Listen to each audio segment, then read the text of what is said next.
ও শর্ত সাপেক্ষে এই তিনটা হরফ মদর হলকরে আমরা তিন ভাগে ভাগ করি। যে হরফর মাখরাজ হতাম ও হরফর সাকিন দিয়া তার পূর্বে হামজা হরফে জবর দিয়া জিহ্বার অগ্রভাগ আইলে আমরা লামর মাখরাজ প্রথমে আমরা একটু টাচ করি। লামর মাখরাজ তিনটা স্থান টাচ করব। দাল তোয়া এই তিনটা হরফর মাখরাজ এখানে নিচে ভিতরের অংশ তোয়া বীজ অংশ। আসসালামু আলাইকুম ওয়া রাহমাতুল্লাহি তাআলা ওয়া বারাকাতুহু। আশা করি আমরা দর্শক শ্রোতা সকল ভালো আছি।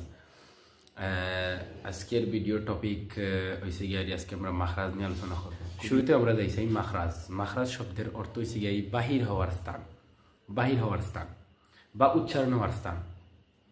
কাকে বলে ইয়ার একটা প্রশ্ন, যদি কাকে বলে আমরা প্রশ্ন করি তাইলে আমরা উত্তর দিব যে আরবি হরফগুলো যে যে স্থান দিয়ে উচ্চারিত হয় বা বাহির হয়, আরবি 29টা হরফগুলো যে যে স্থান দিয়ে উচ্চারিত হয় বা বাহির হয় ওই স্থানগুলোকে মাখরাজ বলে। আচ্ছা, গেল আমরা মাখরাজর সংজ্ঞা এবং মাখরাজর শাব্দিক অর্থ আমরা জানলাম। এখন মাখরাজ কয়টা? মাখরাজ প্রসিদ্ধ মত অনুযায়ী মাখরাজ সিগারি 17টা এবং এই 17টা মাখরাজ 5টা মাকামর ভিতরে অবস্থান করছে আর কি। 5টা মাকামর ভিতরে অবস্থান করছে, যেমন জৌফ, হলক, লিসান, শাফাতান, খাইসুম। এই 5টা মাকামর ভিতরে 17টা মাখরাজ অবস্থান করছে। এই 5টা মাকামর মাঝে আমরা প্রথমে লক্ষ্য করতে পারলাম জৌফ। জৌফ শব্দের অর্থ মুখের ভিতর খালি জায়গা। জৌফ শব্দের অর্থ মুখের ভিতর খালি জায়গা। তাইলে মুখের ভিতর খালি জায়গার মধ্যে কোন কোন হরফর মাখরাজ আছে? উত্তর হচ্ছে গিয়ে মদর 3টা হরফর মাখরাজ। তাইলে মদর 3টা হরফ আগে আমরা চিন্তা করব মদর 3টা হরফ কিলা ছিল। উত্তর এখন আমরা জানি যে আলিফ খালি ডাইনে যদি জবর থাকে তাইলে ই আলিফটা হচ্ছে গিয়ে মদর। ওয়াও সাকিন ডাইনে যদি পেশ থাকে, তার ডাইনে যদি পেশ থাকে তাহলে এই ওয়াওটা হয়েছে গেরি মদর। ইয়া যদি সাকিন থাকে এবং তার ডাইনে যদি জের থাকে তাহলে এই ইয়াটা হয়েছে গেরি মদর। তাইলে ও শর্ত সাপেক্ষে এই 3টা হরফ মদর। তাইলে এমত অবস্থায় এই 3টা হরফর মাখরাজ হয়েছে গেরি জৌফ, অর্থাৎ মুখের ভিতর খালি জায়গা। অর্থাৎ আলিফ যদি তার ও শর্ত অনুযায়ী থাকে তাইলে ই আলিফর মাখরাজ হয়েছে গেরি জৌফ, অর্থাৎ মুখের ভিতর খালি জায়গা। ওয়াও যদি ও শর্ত অনুযায়ী থাকে তাইলে এই ওয়াওর মাখরাজ হয়েছে গেরি জৌফ, অর্থাৎ মুখের ভিতরে খালি জায়গা। ইয়াটা যদি এই শর্ত সাপেক্ষে থাকে তাইলে ইয়াটা সিগির জৌফ, অর্থাৎ মুখের ভিতরে খালি জায়গা। এখন গেল আমরা এই জৌফ 3টা হরফর মাখরাজ আমরা খুবই সহজভাবে চিনিতে পারলাম যে মদর যদি 3টা হরফ থেকে থাকে আনামাইতে আমরা কইলাম জৌফ, অর্থাৎ মুখের ভিতরে খালি জায়গা। শেষ, আমরা মাখরাজ হয়ে গেছি। আমরা বুঝলাম মদের 3টা হরফ, চিনিলাম মাখরাজ। এখন কে যাইছে আমরা সিরিয়ালটা মেনটেন করি। এখন কি আমরা যাই জৌফ বাদে দ্বিতীয় মাকামের নাম আছিল হলক। হলক শব্দের অর্থ কণ্ঠনালী অথবা গলা। হলকরে আমরা 3 ভাগে ভাগ করি। আকসা, আকসায় হলক মানে কণ্ঠনালীর শেষ সীমানা। মাঝখানোর নাম প্রত্যেকটা মাঝখানোর নাম হচ্ছে গিয়ে গলা রোগ আর জিফরা রোগ। মাঝখানোর নাম হচ্ছে গিয়ে অসত, অসতে হলক। উফরোর একবারে সীমানা, উফরোর সীমানা রেখা হয় আদনায় হলক। আমরা নাম চিনলাম আকসায় হলক কণ্ঠনালীর শেষ সীমানা, অসতে হলক কণ্ঠনালীর মধ্যস্থল, আর আদনায় হলক কণ্ঠনালীর উপরের অংশ। এই যে 3টা মানে হলকর মাঝে 3টা মাখরাজ আমরা লক্ষ্য করলাম, 3 ভাগে ভাগ করলাম যে 3টা মাখরাজ। এই 3টা মাখরাজের মাঝে 6টা হরফ অবস্থান করছে। এই 6টা হরফ হয়েছে গেরি আকসা লেসানের মাঝে অবস্থান করছে হামজা হা, হামজা হা। অসতে হলকর মাঝে অবস্থান করছে আইন হা, আর আদনায় হলকর মাঝে অবস্থান করছে গইন খ। এখন কি হলকর মাঝে 3টা যেহেতু বাঘ আছে তাইলে হামজার মাখরাজ হইলে আমরা কইমু আকসায় হল কণ্ঠনালীর শেষ সীমানা, হার মাখরাজ হইলেও সেই মহটা কইমু, আইনের মাখরাজ হইলে কইমু কণ্ঠনালী অসতে হল কণ্ঠনালী মধ্যস্থল, হার মাখরাজ হইলে ওটা কইমু, গইনের মাখরাজ হইলে আমরা কইমু আদনায় হল কণ্ঠনালীর উপরের অংশ, খার মাখরাজ হইলেও সেই মহটা কইমু। আশা করি আমরা বুঝতে পারছি। গেল আমরা মাকাম 2টা, জৌফ গেছে কি হলক গেছে কি। জৌফ পড়ছিল আমরা কিতা মদর 3টা, আর হলক পড়ছি এখন কি কিতা যে হামজা হা, হা খা আইন গাইন। ওকে, এখন কি আমরা দেখি তৃতীয় যে মাকাম, নামটা কিতা আছিল লিসান। জৌফ হলক লিসান। লিসান শব্দের অর্থ জিহ্বা। আমরা আগে দিলা গলারে 3 ভাগ করছিলাম, এখন কি আমরা মনে মনে আর কি জিহ্বারও 3 ভাগ করি।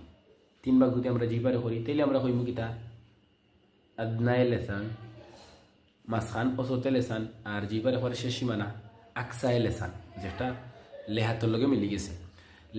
লেসান শব্দের অর্থ জিহ্বা, কিন্তু লেসান হয় বড় জিহ্বারে, আর লেহাত শব্দের অর্থ হয় জিহ্বা, তবে এই জিহ্বার মানে এটা হয় ছোট জিহ্বারে। তাহলে ছোট জিহ্বার নাম আরবিতে হয় লেহাত, বড় জিহ্বার নাম আরবিতে হয় লেসান। তাইলে আমরা লেসানরে 3 ভাগ করলাম। একটা হচ্ছে গিয়ে একবারে শেষ সীমানা আকসায় লেসান, মাঝখান অসৎ, যেহেতু একটাকে কইছি মাঝখান সবসময় অসৎ, অসতে লেসান, আর আগারে হয় আদনায় লেসান। ওলা তিন ভাগে আমরা জিহবারেও ভাগ করলাম, যে লাখান আমরা ভাগ করছিলাম গলারে তিন ভাগে। এখন আমরা যাইছি প্রথমে আকসায় লেসান, যেটা লেহাত বা ছোট জিব্বা, ওখানে মাঝে আমরা যাই। এখানে মাঝে আমরা গেলে লক্ষ্য করতে পারি আমরা এখানে যে অফ অফ এবং কাফ ও দুইটা হরফ অবস্থান করছে, যে আকসায় লেসান লেহাত বা ছোট জিব্বা এবং তাহার সোজা বরাবর উপরে তালু কিছু অংশ, এই মাখরাজিতে অফ উচ্চারিত হয়, এই মাখরাজিতে অফ উচ্চারিত হয়। আর অফ মাখরাজি সামান্য একটু নিচে একটু মুখের দিকে সরিয়ে, মানে একটু মুখের দিকে সরিয়ে কাফ উচ্চারিত হয়, যেটা আমরা ছোটো কাফ নামে চিনি। এটা বড় কাফ আর এটা হচ্ছে কি ছোটো কাফ। আমরা যদি একটু মিসাল কই বা একটু উদাহরণ দিই তাহলে আক ওলা কইতে পারি। যে হরফর মাখরাজ হতাম ও হরফর সাকিন দিয়া, তার পূর্বে হামজা হরফে জবর দিয়া অথবা জের দিয়া আমরা চাইলে মাখরাজগুলা খুব সহজে নির্ণয় করতে পারি। গেল আমরা লেসানোর যে শেষ সীমানা, তার আকসায় লেসান। এখন কি আমরা একটু আগুয়াই, মানে অসতে লেসান হয় মাঝখানো, অসতে লেসান জিহ্বার মধ্যস্থল এবং তাহার বরাবর সূর্য উপরের থালু হয় দুইটা টাচ, মানে লেসান পাশাপাশি থালু। এই মাখরাজিতে জিম শিন ইয়ায়ে গায়রে মাদ্দা, ইয়া মাদ্দা একটা আছে আমরা জানি, যদি ইয়া শর্ত সাপেক্ষে, যদি সাকিন হয় ইয়া এবং তার ডাইনে জের হয় তাইলে আমরা এগুলো জানি মদর। আর মদ সারা যেমন ইয়ার রূপে খালি জবর হরকতওয়ালা ইয়া, অথবা খালি জের, অথবা খালি পেশ, অথবা সাকিন আছে তবে আগে দিয়ে জের নাই এমত অবস্থায়, এগুলো শিখে গায়ের মাদ্দা ইয়া। ও গায়ের মাদ্দা ইয়ার পরিচয় আমরা খুবই সহজ করি হইতে পারবো, যাতে মানে হই যাতে যে অসতে লেসান জিবার মধ্যস্থল এবং তাহার সুযোগ করে তালই মাখরাজিতে জিম শিন এবং ইয়ায়ে গায়ের মাদ্দা উচ্চারিত হয়। তাইলে আমরা জিবার দুইটা ভাগ করেছি। এখন কি আমরা জিবার অগ্রভাগর দিকে আইই, অগ্রভাগর দিকে আইলে আমরা খুব সহজে কিছু অক্ষরর কিছু আরবিক হরফর মাখরাজ বা করতে পারবো। কিন্তু তার আগে আমি একটা মাখরাজ, একটা হরফর মাখরাজ নিয়ে আলোচনা করি। এটি সিগারি দাদ, যেটা খুবই ইম্পর্টেন্ট, যেটা আমরা কোয়েশ্চেন আয় প্রায় সময় আউয়াল সানি সালিসর, যেহেতু এটি একটা কঠিন একটা শব্দ বিশেষ দিয়া এই মাখরাজটা কি করা, এর দায়িত্ব পরীক্ষাত আয় আমরা লক্ষ্য করি। এটা আমরা মুখস্থ করলিম, বাকিগুলো একটু থিঙ্কিংয়ের মাধ্যমে করতে পারলেও এটা আমরা ট্রাই করবো মুখস্থ করা। যেমন জিহ্বার ডান অথবা বাম কিনারা, জিহ্বার ডান অথবা বাম কিনারা আদ্রাসে উলিয়া এবং উপরের চর্বণ দন্ত পাটির মূল।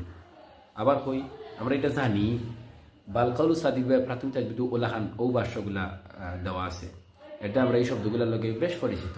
জিহ্বার ডান অথবা বাম কিনারা আদ্রাসে উলিয়া এবং উপরের চর্বণ দন্ত পাটির মূল, এই মাখরাজ হইতে দাদ উচ্চারিত হয়। যেমন আউদ বা ওয়ালাউদ্দাল্লিন। আচ্ছা, গেল আমরা দাদ, আমরা জিহ্বার অগ্রভাগ আসলাম, মনে আছে নি? জিহ্বার অগ্র আসলাম, জিহ্বার অগ্রভাগ আইলে আমরা লামর মাখরাজ প্রথমে আমরা একটু টাচ করি। লামর মাখরাজ তিনটা স্থান টাচ করব।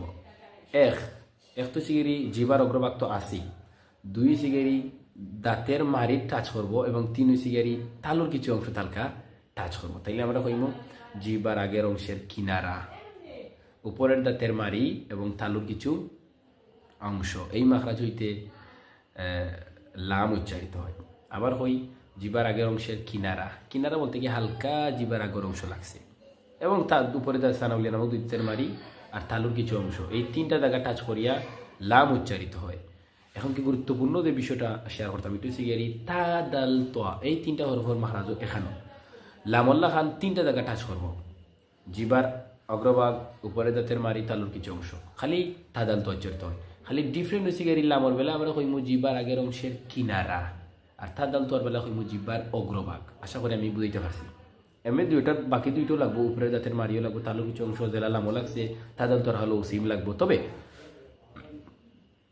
লামর খালো হইমু জিহ্বার আগের অংশের কিনারা, আর তা দাল তোর খালো হইমু জিহ্বার অগ্রভাগ।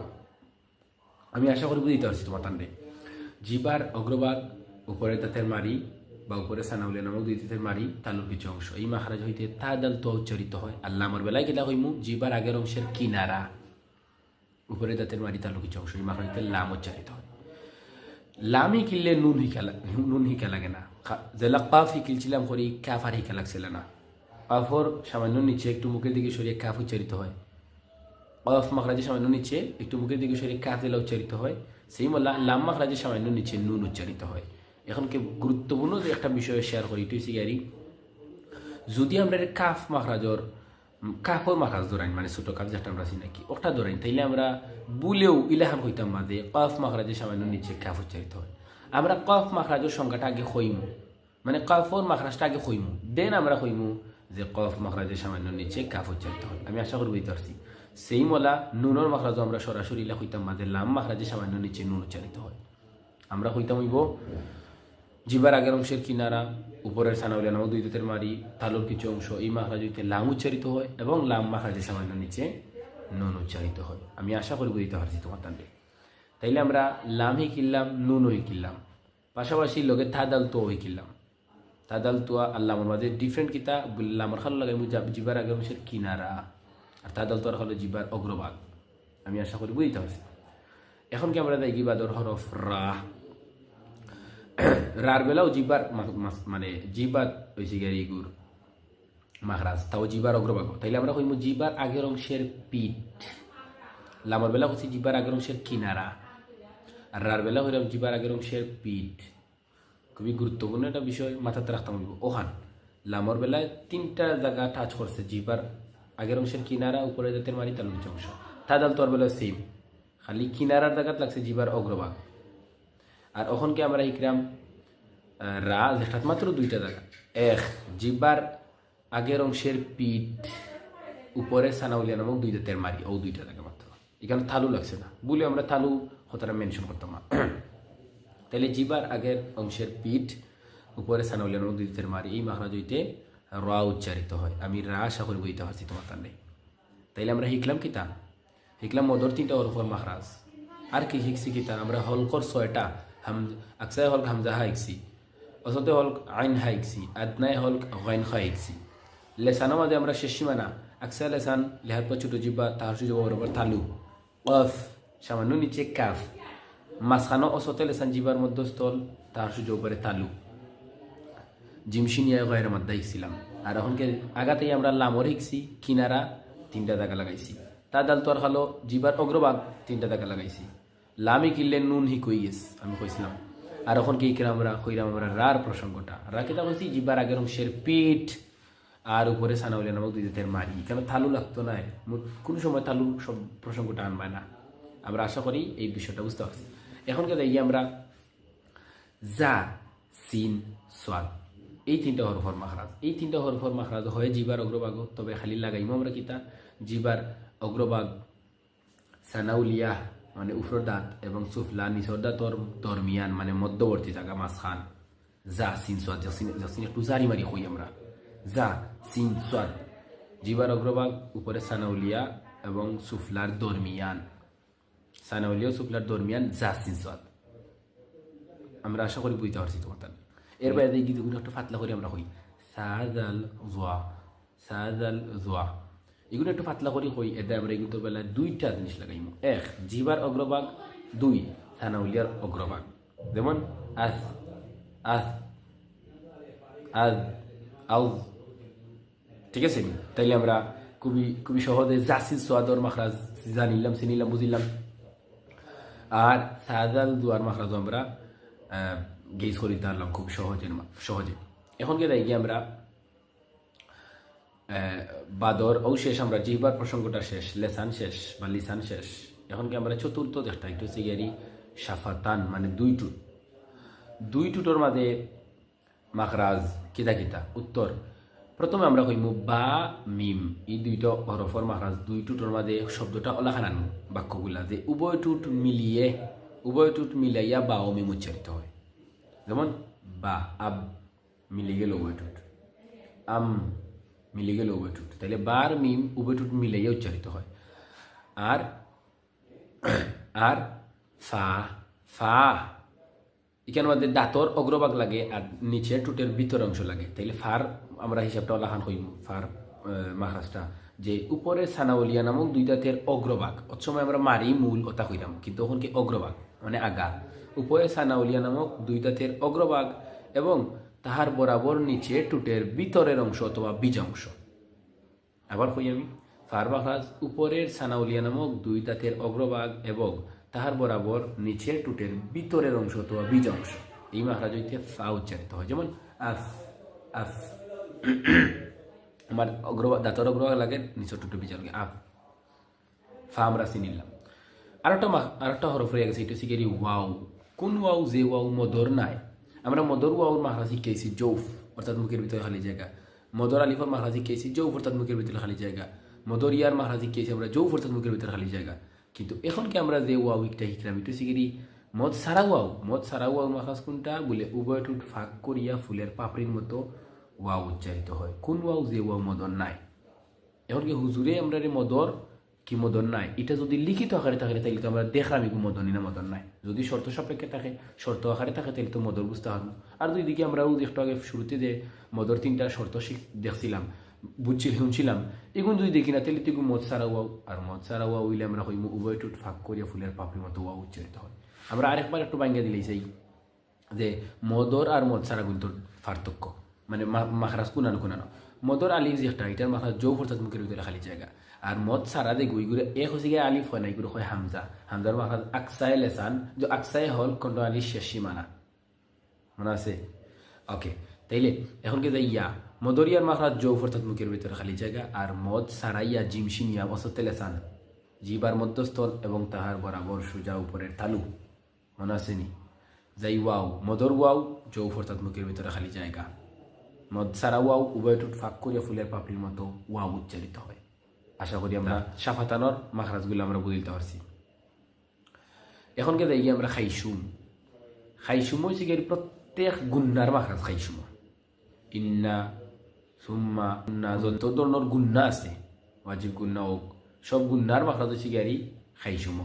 তাইলে খাইসুমর মাখরাজ খাইসুম কিতার মাখরাজ? গুন্নার মাখরাজ। প্রত্যেকটা গুন্নার মাখরাজ খাইসুম। তাইলে আমরা ফার্স্টটা মাকাম খুবই সহজে একটু আয়ত্ত করে দিতে পারলাম। আমি যদি আরেকবার রিভিশন দিই তোমার লগে মাখরাজগুলা, 1 মিনিটের রিভিশন দিলে মাকাম ফার্স্টটা জৌফ, যেখানে আমাদের মদর 3টা হরফের মাখরাজ লুকাই। হলক, হলকর যে 6টা হরফ, আকসায় হলক হামজা হা, অসতে হলক আইন হা, আদনায় হলক গাইন খা। লিসান, লেসান আমাদের 3 ভাগ, আকসায় লিসান, লেহাত বা ছোট জিব্বা, তাহার সুযোগ উপরে তালু। আকসায় লেসান আর অসত লেসানও তালু শব্দ লাগবো, তালু জায়গাটা লাগবো। আকসায় লেসান, লেহাত বা ছোট জিব্বা ও তাহার সুযোগ উপরে তালু। কফ, সামান্য নিচে একটু মুখের দিকে সরিয়ে কাফ। মাঝখানে হইলে অসত লেসান, জিবার মধ্যস্থল এবং তাহার সুযোগ উপরে তালু। চিমসিনিয়া ভয়ের মাদ্দা, যে ইয়া মদন নাই। আগাতাইলে কিনারা লাগাইয়া 3টা জায়গা টাচ করলাম, যেমন জিবার আগের অংশের কিনারা, উপরে জাতের বাড়ি তালু কিছু অংশ, লাম মাখরাজ সামান্য নিচে নুন। তাদাল তো আর হলো সেইমলা, জাস্ট খালি জিবার অগ্রভাগ লাগাইমো, জিবার অগ্রভাগ উপরের দাঁতের মারি তালু কিছু অংশ, তাদাল তোয়া। দাদর মাখরাজ স্কিপ করে আইসি, জিবার ডান অথবা বাম কিনারা এবং উপরের আদারাসে উলি এবং উপরের সর্বনন্ত পাটির মূল। এটা খুশি মুখস্থ করিতে আমরা দেখি। আর রা জিবার আগের অংশের পিঠ, সানাউলিয়া নামক 2 দাঁতের মারি, কেন তালু লাগতো না খুঁজলাম। যা সিন সোয়াদ, যেগুলো আমরা একটু জারি মারি হই, এই বেলা হইলাম দরমিয়ান, মানে জিবার অগ্রভাগ এবং উপরের সানাউলিয়া সুফলার দরমিয়ান মাঝখান। সাদাল দোয়া যেগুলো ফাতলা করি হই আমরা, এগুন জিবার অগ্রভাগ, সানাউলিয়ার অগ্রভাগ, 2টার অগ্রভাগ। এর বাদে আর কোন চিনা ছিল আমরা, এর বাদে শেষ এগুলাকে গেলাম গিয়ে আমরা 4 নম্বর মাকাম হইতেছি গেরি সাফাতান, মানে 2 টুটের মাঝে মাখরাজ 6টা পাইছি ওয়াও, উভয় টুট ফাঁক করে ফুলের পাপড়ির মতো ওয়াও উচ্চারিত হয়। এর বাদে আমরা পাইছি বামিম, আমরা পাইছি 2টা, উভয় টুট মিলিয়ে বামিম উচ্চারিত হয়। আর আরটা রয়েছে এটা হচ্ছে কি ফার বেলা আমরা কইম উপরের সানাউলিয়া নামক 2 দাঁতের অগ্রভাগ নিচের টুটের, তাহার বরাবর নিচে টুটের ভিতরের অংশ বা বীজা অংশ, ফা, যেমন আফ। আর খাইসুমো কিতার মাখরাজ? প্রত্যেক গুন্নার মাখরাজ। তাইলে আমরা খুব সহজ করে আজকে মাখরাজগুলা চিনিলাম, বুঝিলাম, শিখিলাম, দেখিলাম ভিডিওর মাধ্যমে। আমরা মাখরাজ বুঝছি না, একটু কমেন্ট করে জানাই যাই। পরবর্তী ভিডিও আর আগ অব্দি আপনার সকল সুস্থতা হোকা, বালা থাকুকা, আর আমার দোয়া করতে থাকুকা। আসসালামু আলাইকুম।